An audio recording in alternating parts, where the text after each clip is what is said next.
Hey guys, it's us, the Moffetts. Madeline's over there. Madeline's over there. Madeline, say hey.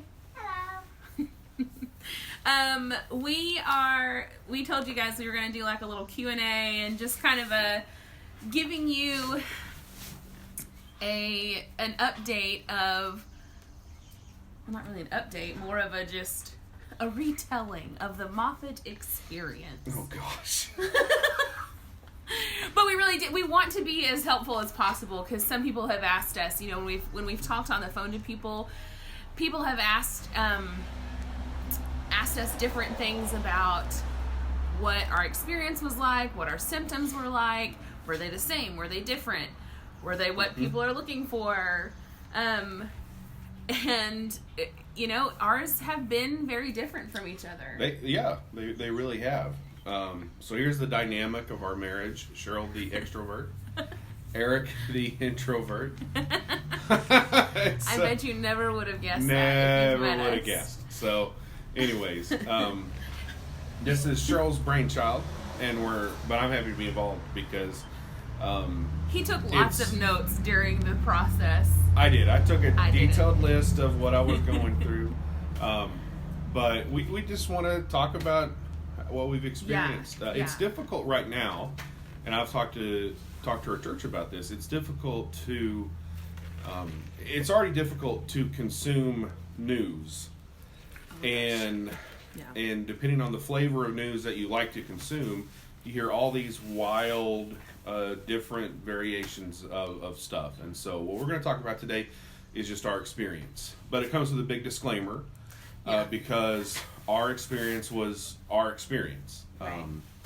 And even Cheryl, Madeline, and I all had different types of symptoms. We had different ways that the coronavirus impacted our bodies. And so we'll kind of start with our exposure because I think that can be instructive some. Yeah, absolutely. You want to talk about that? So on Sunday, I was about to say January. The 22nd. That's, my brain doesn't even know what day today is. Thursday, right? Sunday the 22nd. No, today's Thursday. Yes. This is us. Okay, so we on Sunday, March 22nd, we were live streaming a service. We didn't have church that Sunday, or in the sense of gathering. We were already following quarantine suggestions, and so we had, I think there were 7 of us. There weren't that many. Well, including Madeline waiting in the hallway. Yeah. Right? Yeah. Madeline's in the hallway. Yeah. Yeah. So 7 people, 6.5. I mean, she's a full person, but a tiny person. But we were in a room together, live streaming our service, and spread out as far as we could. Yes. Hand sanitized in, hand sanitized out. But someone that was there, someone we love very dearly, did not know they were sick, because in the very beginning you don't realize you're sick, and it's felt similar to allergies, and so Cheryl was exposed first. We think this is his brain logically figuring out how he got it. I'm an expert epidemiologist and know everything about this. Yeah. Because Cheryl got sick a little bit before I did, and so I felt symptoms quicker before Eric. Yeah. But so we were all together with someone who was technically asymptomatic, I guess. Would that? It was just early on. Yeah, early on. And then, well, how would we? So that was on the 22nd. That's on a Sunday. And Cheryl started feeling bad about that Thursday, just with... So for me, it felt... I'm really prone to sinus infections this time of year. Like, very prone to them. And it's a normal feeling for me. I have allergy-induced bronchitis a lot during the year, usually once in the fall, once in the spring. But it's so typical. It just felt like a really intense sinus infection. Maybe, and like I started feeling really tired, and I had a headache. I never experienced the breathing issues, which was really what I think in my head, what I thought the symptoms were going to be for COVID-19. Like, I really thought, I was like, this is just allergies. I can't let that get, there is this whole aspect of the, like, psychosomatic symptoms that you think, am I just overreacting? Is this just the cold? Is it maybe the flu? And it's been a long time since I had the flu, but when it started getting into, like, the aches and pains, it felt like just a drawn-out flu. I've kind of said before it felt like a really bad flu, but it was more head cold stuff for me. I probably had 2 days worth of, like, aches and pains, kind of like what would be flu symptoms, but I never, not once, did I have a coughing fit of any kind. I have really bad allergies, and so I get drainage. I didn't even have drainage issues. It all felt just like just a really bad headache that I would normally get with a sinus infection, but none of the drainage, none of the coughing. And the singer in me wants to say that's just because I have healthy singing lungs, but I really, it was just strange because it was hard for me to think, oh, I really need to watch these symptoms. It just didn't feel good. I was really tired, had a fever, like 2 days I had a fever over 100, maybe 3 days. But so just for our timeline, we were exposure was on Sunday. On Wednesday is when we realized that this family in our church did have some positive tests. Yeah. And so I streamed service that night, Wednesday night, and then everyone in that room we quarantined, and because we were waiting on a test on the person who was in the room to see if their test would come back positive, and so we decided to quarantine right at that. And I want to speak to that too. You're talking about those psychosomatic symptoms. As soon as we heard that we were in contact with someone who had contact with a positive, both of us came home and we were like, I think my glands hurt. Something hurts. But, it's one of those, like... Your glands? Not my glands. I'm talking like my mom. I know. But, like, your... Not glands.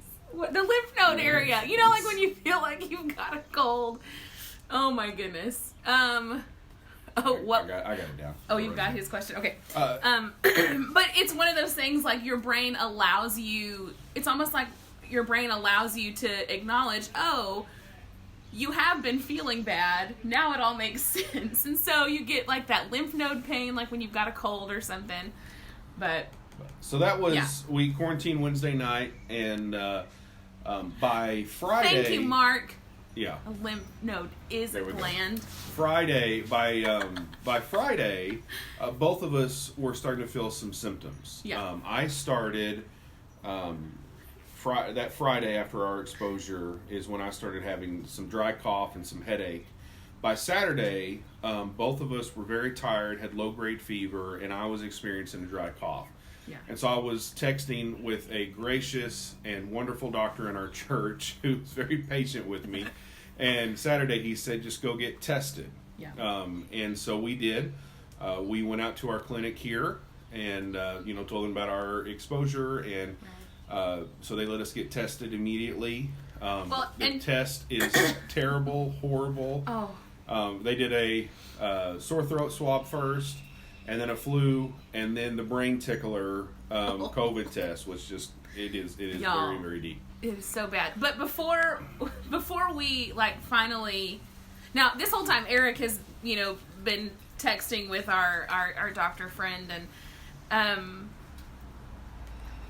but this whole time, from the time we found out there was a positive, that we were 2 degrees of separation kind of thing, or 1 degree, I don't know what that, I don't do math, but he and I kept looking at each other, and every time Madeline would leave the room, we'd just look at each other and go, do you think we have it? Do you think we have it? Do you think we have it? Surely not.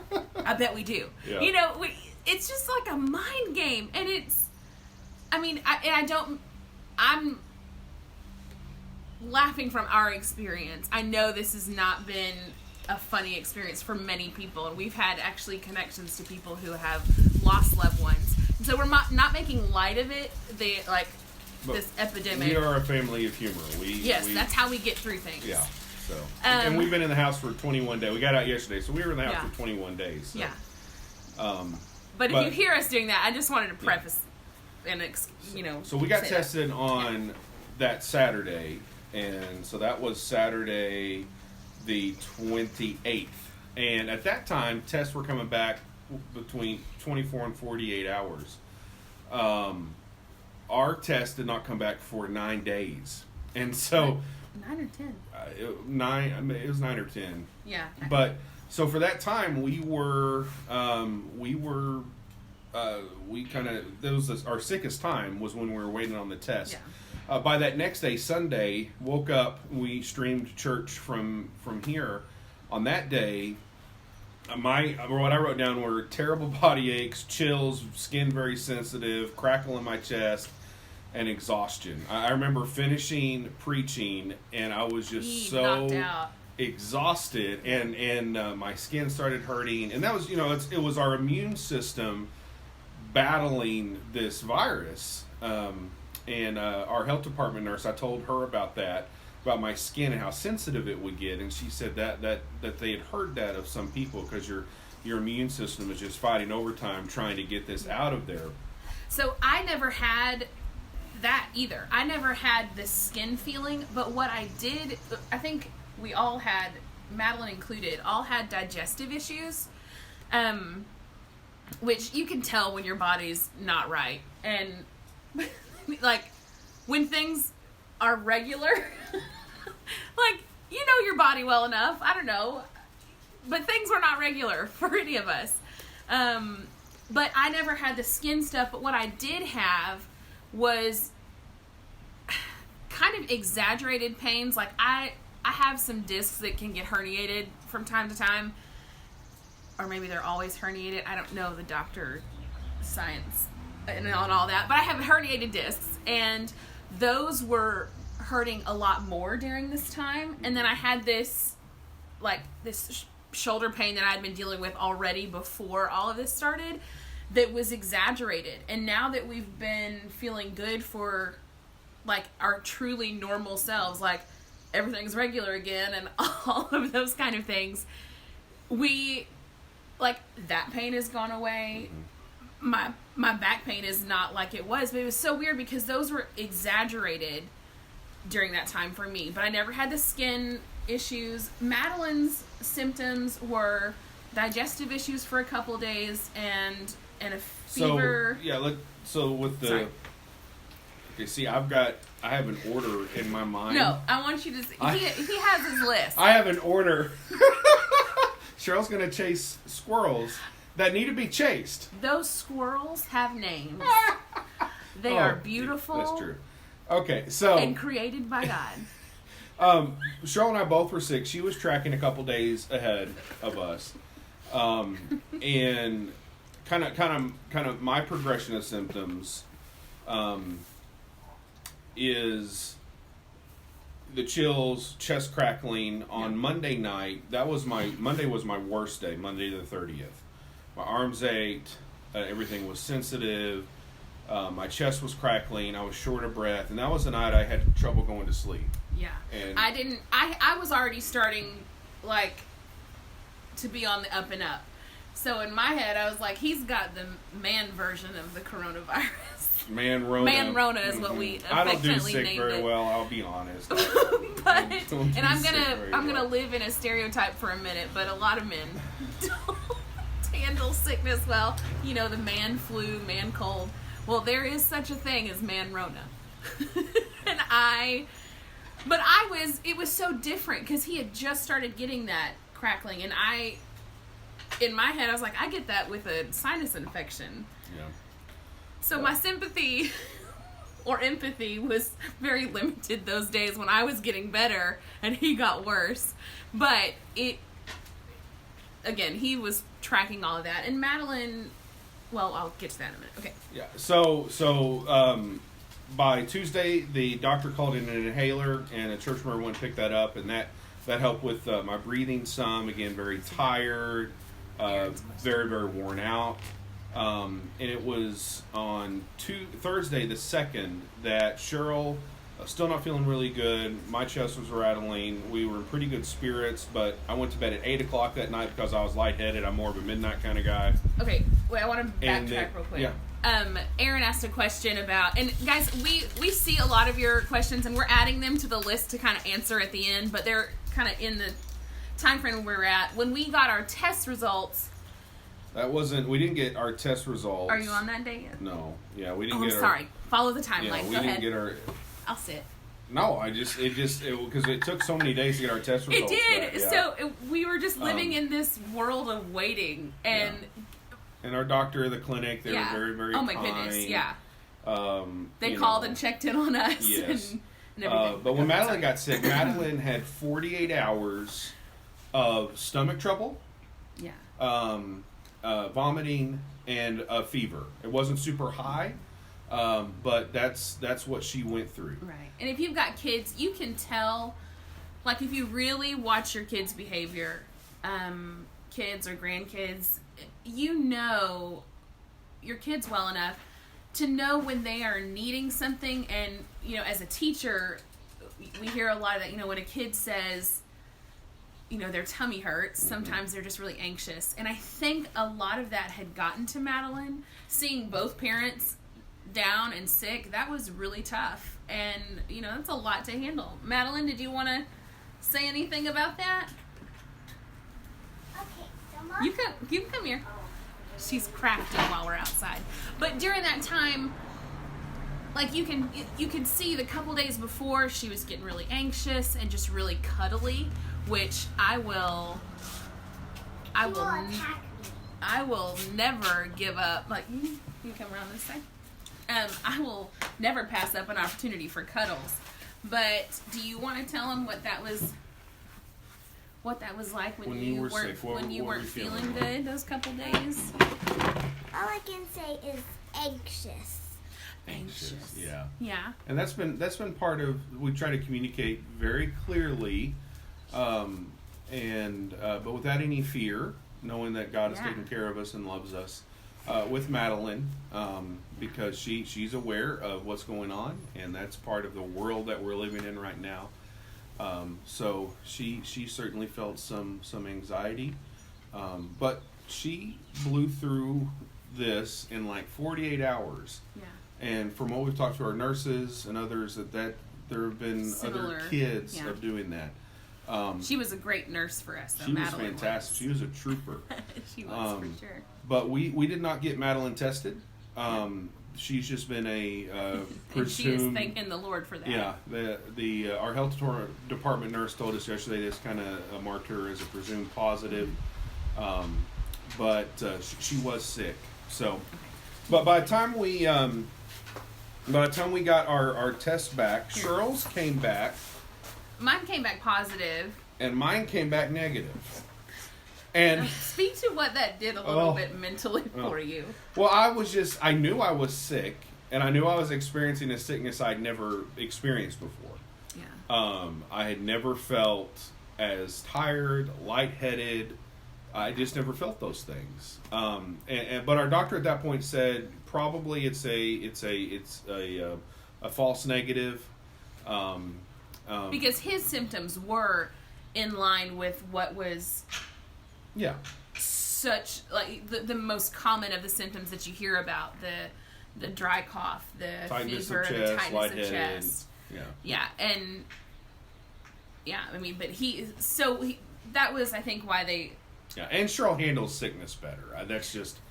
And so what happened is a few days after we got those positive tests back, or Cheryl's positive and my negative, our clinic called and asked if I would like to come up and get another test. And so I did. I got another Q-tip of death. And well, tell them... And... the reason why, and this is a lot of the... I've heard on,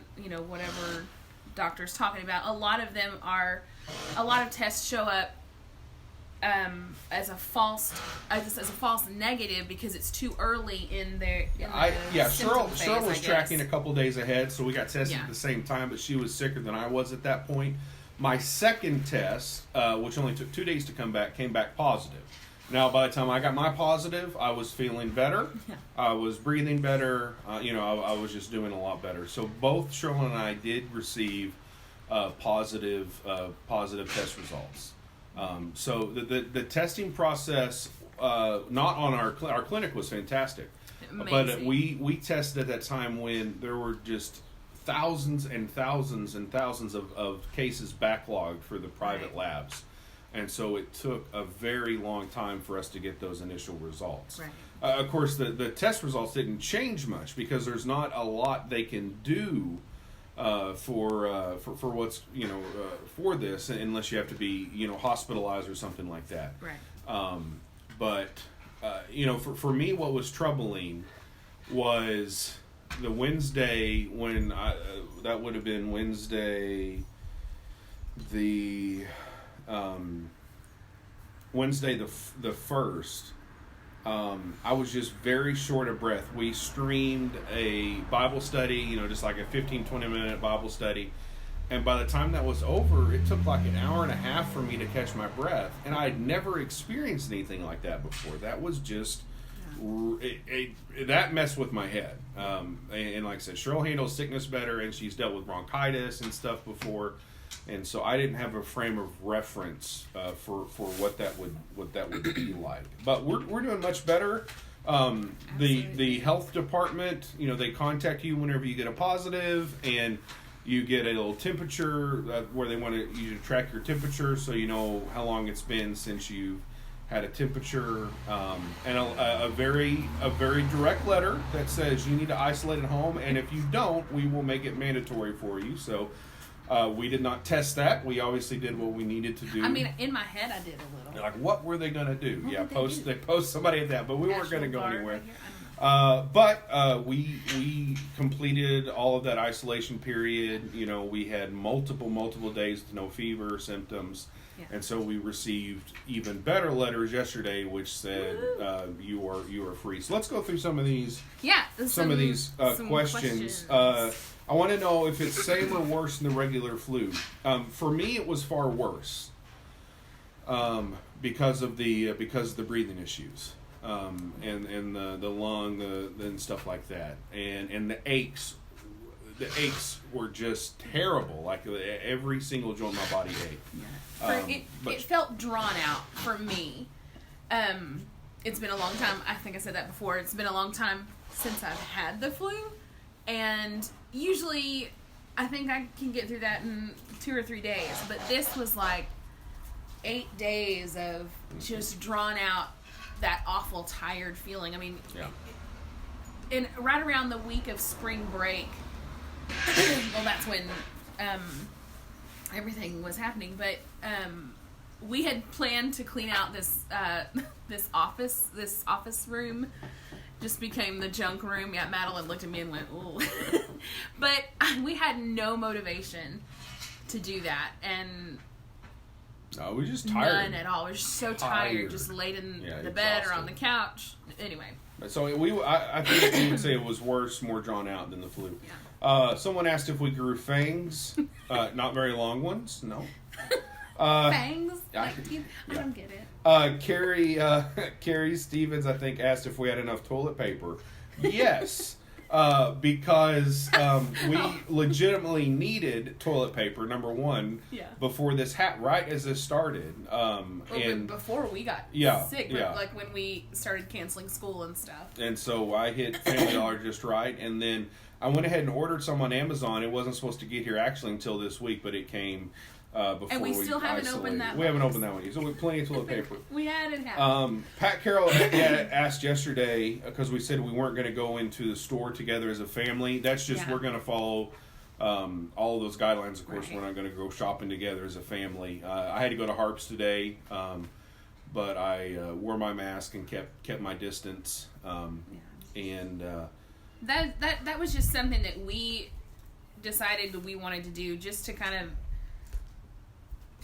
really follow the stay-at-home suggestions, and we're going to do everything we're supposed to do. Yeah, but that was nothing that anyone, like the health department, didn't tell us to do. We're that. free to that go. was our choice. Yeah, we can go buy groceries, so we can go to work, whatever we need to do. I went to the office this morning, which was great. And that's why we haven't done this until this afternoon. But which was kind of weird, though, too, because I've not been there in 3 weeks, but it was very, very nice.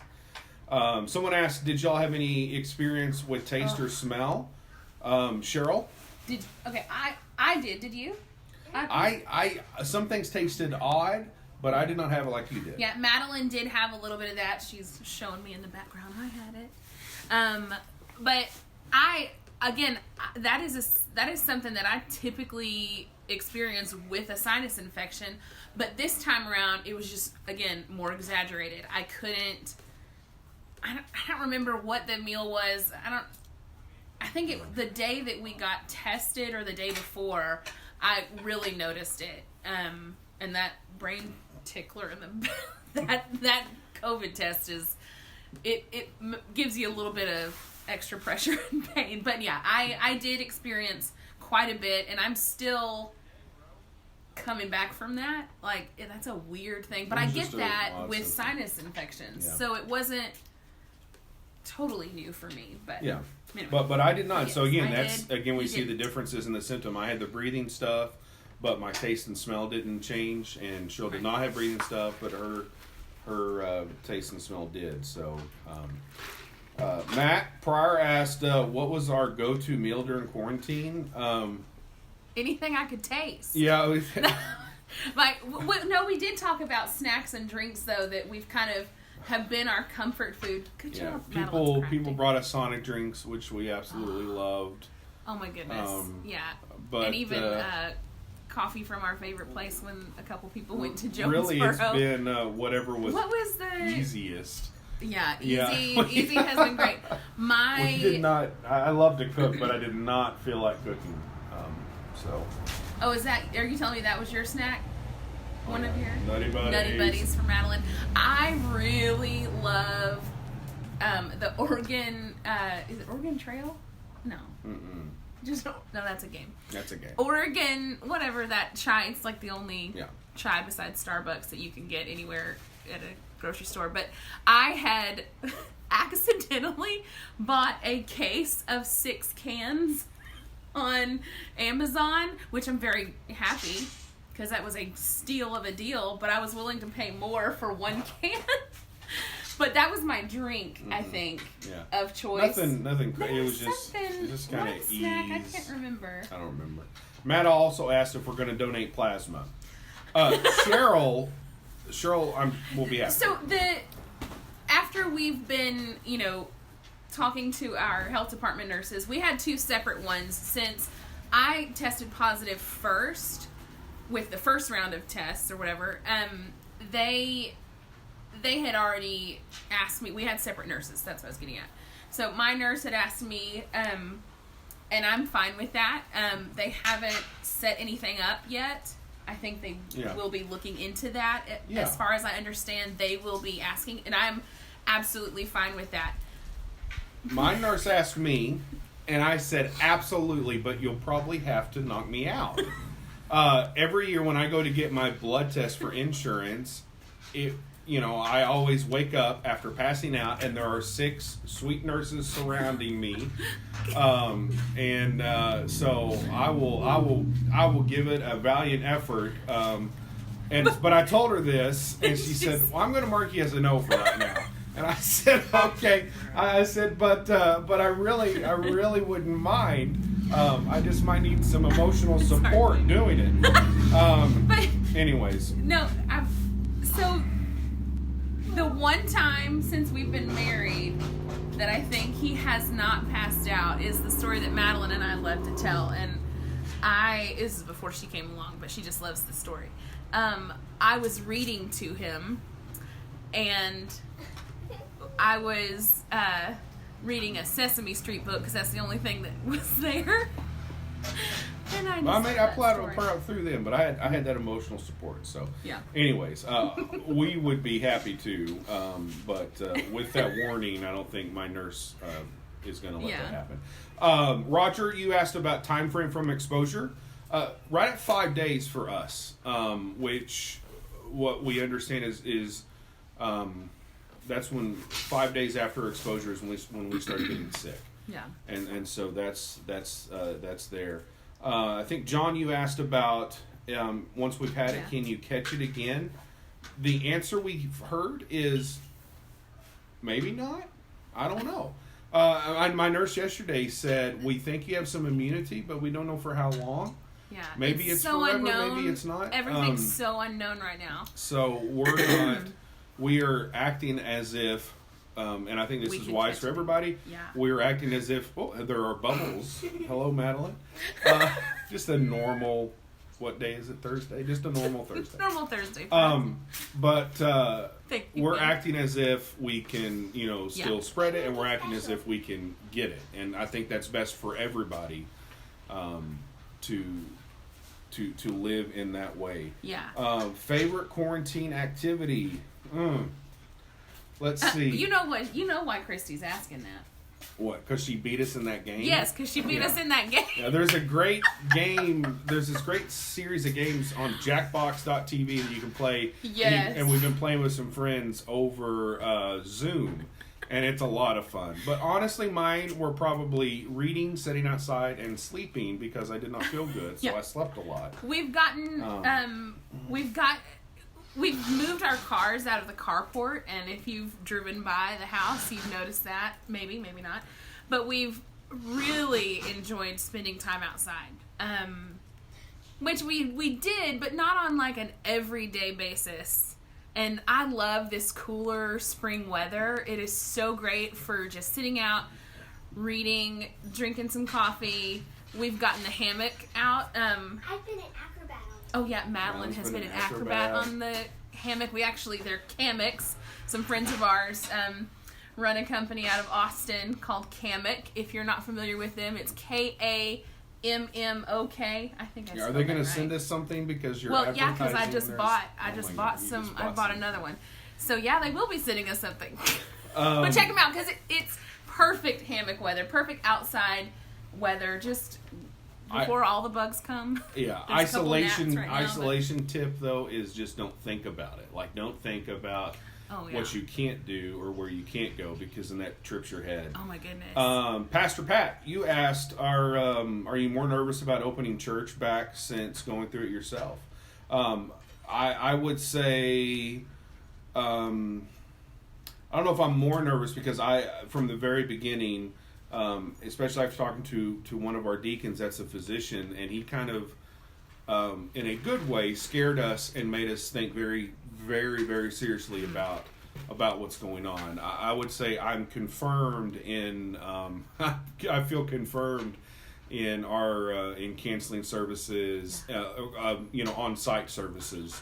Our exposure came, we were in the same room, and we didn't touch, we didn't shake hands, we didn't hug.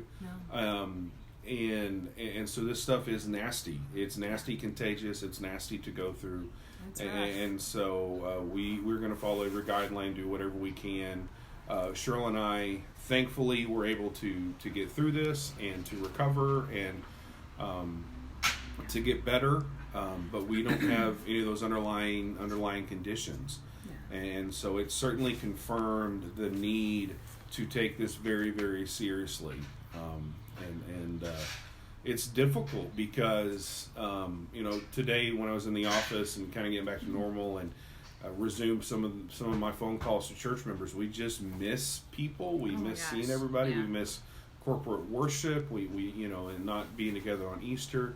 But we're also thankful for, that we're going through this in 2020 because of how we've been able to stay connected with everybody and be connected with worship services through Facebook, which is not a replacement, but we've really enjoyed that and reconnect with some folks and thankful for Zoom and thankful for all these different things. And there's definitely our personality types, and I'm sure you've seen if you've been on any kind of social media anywhere when all this was starting, you've seen those memes about introverts and extroverts.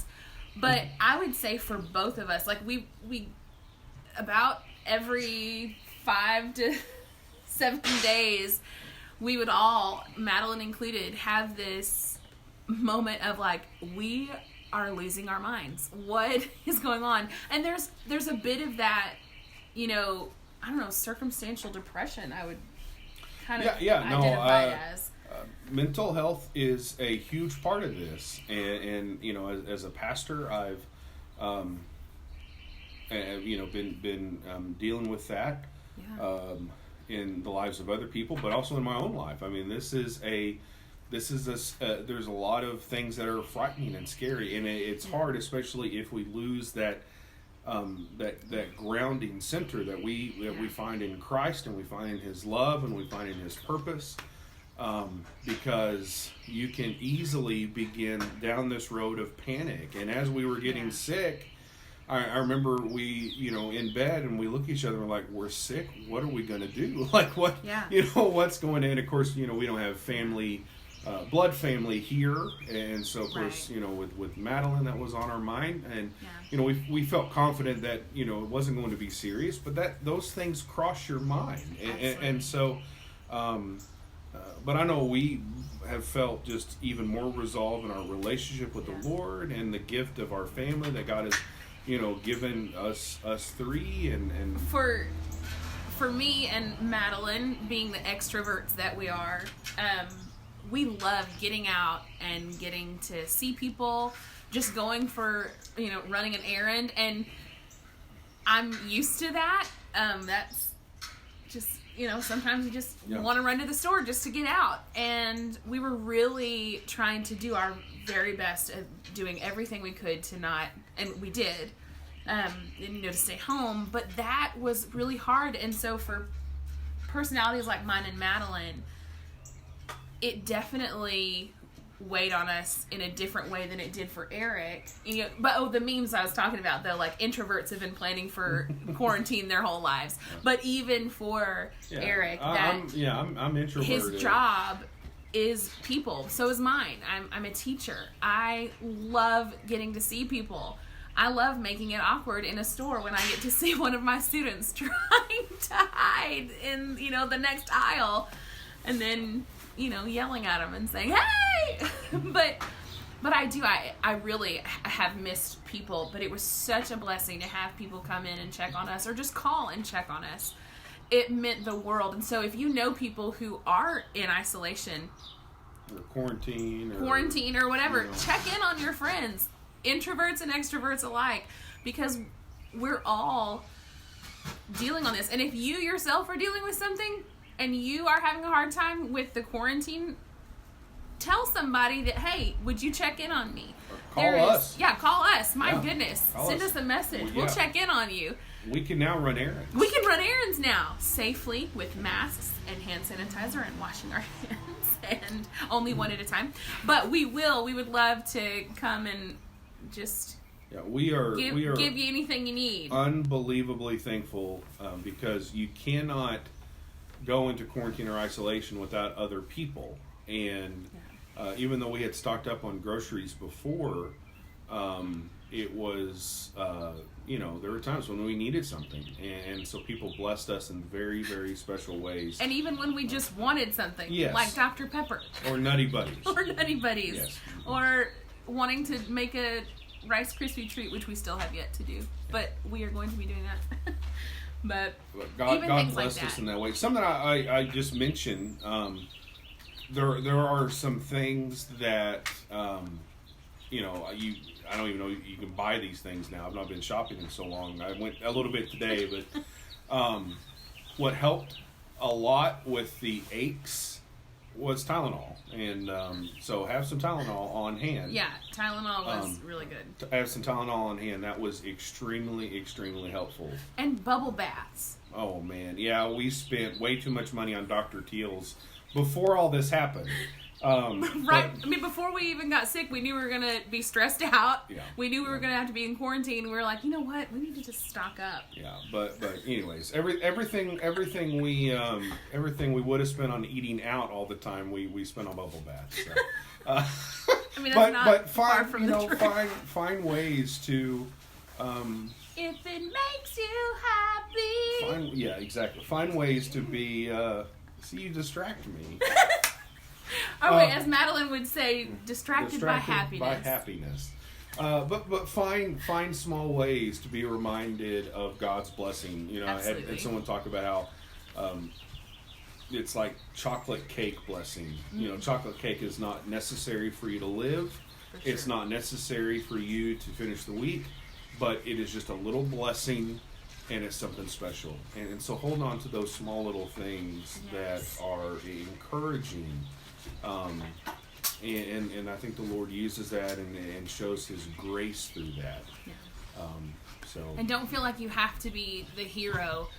Even if you are able to get out and go get groceries, go do grocery shopping. I mean, if you need something, contact a friend and say, hey, are you going to the store anytime soon? Because we don't need people just going places just to go, you know. Which is hard. It's hard. And that's so hard. I mean, that's one of the things I love doing. Mm-hmm. But contact a friend. Don't be a hero. Don't feel like you have to do it all yourself. It's not necessary. And check in on those around you, but really allow yourself that little bit of vulnerability and check in on, or ask a friend. That's what I'm trying to say. Ask a friend for some help. And just say, hey, and do that for each other. Say, hey, I'm going to the store. Or, hey, I'm going to Sonic. You want a drink? We had friends do that for us multiple times. And even on the nights when we did, like, shake nights. Just ask somebody. Doesn't matter who. Let God put a name on your heart and just do it. Mm-hmm. Don't ask God why. If He puts someone's name on your heart, check in on them. Text them. Facebook message them. Call them. FaceTime them. That'll surprise them. We're getting in that kind of technology space, and don't be afraid to check in on people when God puts someone's name on your heart. That is, and do this past quarantine. When all of this is said and done, keep doing those things. Keep checking in on one another. That is how we live in community, and that's God's intention for these villages. When we just that's so heavy on my heart. I think God is always in the business of redemption, mm-hmm. and I don't think that God is the author of evil or the author of trauma, but I think the redemptive power of the cross and the redemptive power of Easter, the resurrection, means that we can find redemption in the midst of the most terrible times. Absolutely. And we've already seen that in the life of people and families in our church. We've seen that in our own lives. We there are just these moments and reminders that we see the presence and the goodness of the Holy Spirit, all around us. And I'm also reminded. I read a book about the 1918 flu pandemic. Of course, he would read that book during this time. It's a bestseller again right now.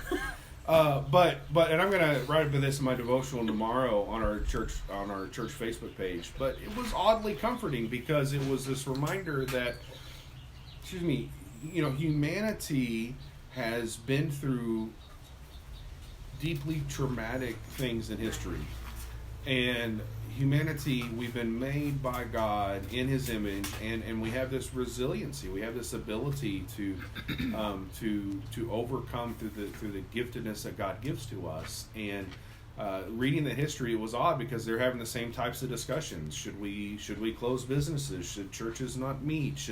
And there are various opinions and discussions about flattening the curve and then letting it peak and how do we do that?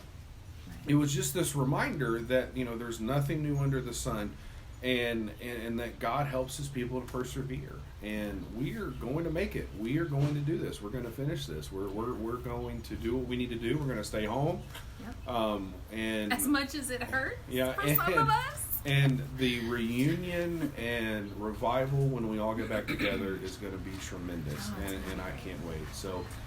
We've talked in our church about two big frameworks that we're trying to see this through, which is the overwhelming peace of God and the call to love to love our neighbors and love each other. And we felt that through our own illness. Yeah. And that's our prayer, I think I could say, for you too. So. Yeah. And if you have any more questions, send them our way. If you didn't want to ask it on the public platform of a Facebook Live video, still feel free to ask us. We want to be as resourceful with our experience as possible, and that's why we did this. But if something comes to mind, let us know. But we love each and every one of you, and feel free to share this with people. It could be helpful. This is just our experience. Our experience is just our experience. We're not we're not the boss of this, but this is what we went through, and we are thankful for each of you. Yeah. So thanks for tuning in to the Moffett experience. Madeline, you have any last minute words? That's a first. That's a no. That's a first. Is what that is. All right. Well, have a great rest of your week. Get outside in your yard. Enjoy the weather before it starts raining. Maybe tomorrow. I don't know. I'm not Ryan Vaughn. Okay, he's gonna go mow. But thanks for tuning in, guys. We love you. Bye. See ya.